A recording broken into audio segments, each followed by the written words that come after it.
Operation tiger यशस्वी झालं. ठाकरे गटाचे तब्बल 6 खासदार एकनाथ शिंदेच्या शिवसेनेत गेले आणि पत्रकार परिषदेत एकनाथ शिंदेंनी एक मोठं विधान केलं. या 6 जणांनाच 2029 मध्ये धनुष्यबाणावर निवडणूक लढवू आणि ते निवडूनही येतील. पण आता खरा प्रश्न इथेच निर्माण होतो, कारण 2029 ची लोकसभा निवडणूक फक्त शिवसेना लढवणार नाहीये, तर महायुती लढवणार आहे. म्हणजेच भाजप, शिवसेना आणि अजित पवारांची राष्ट्रवादी यांच्यात पुन्हा एकदा जागा वाटप होईल.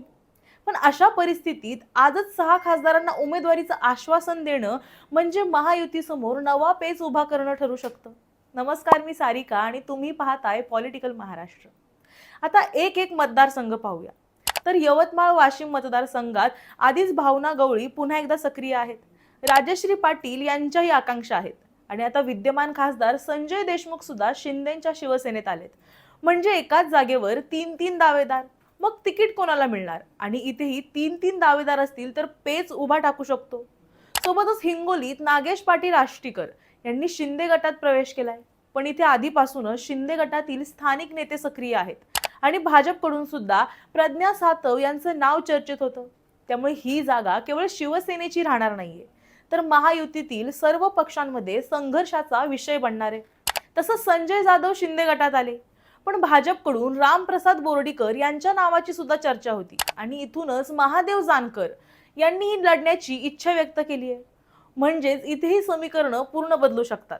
तर शिर्डीत भाऊसाहेब वाकचौरे यांचा प्रवेश हा मोठा बदल मानला जातोय. मात्र या जागेवर अगोदरपासूनच शिंदे गटाचे सदाशिव लोखंडे आणि बबनराव घोलप यांच्यासारखे जुने नेते इच्छुक आहेत.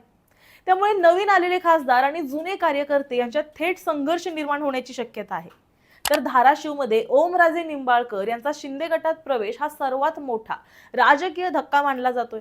पण इथे सुद्धा भाजप राष्ट्रवादीची जवळीक असलेले राणा जगजितसिंह पाटील यांचं मजबूत सक्रिय स्थान आहे. दोघेही प्रभावी नेते असल्यानं तिकीट कोणाला मिळणार हा मोठा प्रश्न बनलाय. या संघर्षाचा थेट परिणाम महायुतीच्या एकजुटीवर होऊ शकतो. ओमराजेंना तिकीट दिलं तर राणा पाटील गप्प बसतील का? 2029 ला हे मोठं आव्हान ठरणार आहे. तर ईशान्य मुंबईमध्ये भाजप अनेक वर्षांपासून मेहनत घेत आहे. 2024 मध्ये मिहिर कोटेचा यांना उमेदवारी मिळाली. आता संजय दिना पाटील महायुतीत आल्यामुळे भाजपला ही जागा सोडावी लागू शकते. आता हे 6 खासदार आपल्याकडे घेऊन शिंदेंनी 2029चं टेन्शन वाढवलंय एवढं नक्की. म्हणजेच आज शिंदेंनी 6 खासदारांना दिलेला शब्द हा फक्त ठाकरे गटासाठी धक्का नाहीये, तर स्वतःच्या पक्षात आणि महायुतीत सुद्धा नवीन संघर्षाची ही सुरुवात ठरू शकते.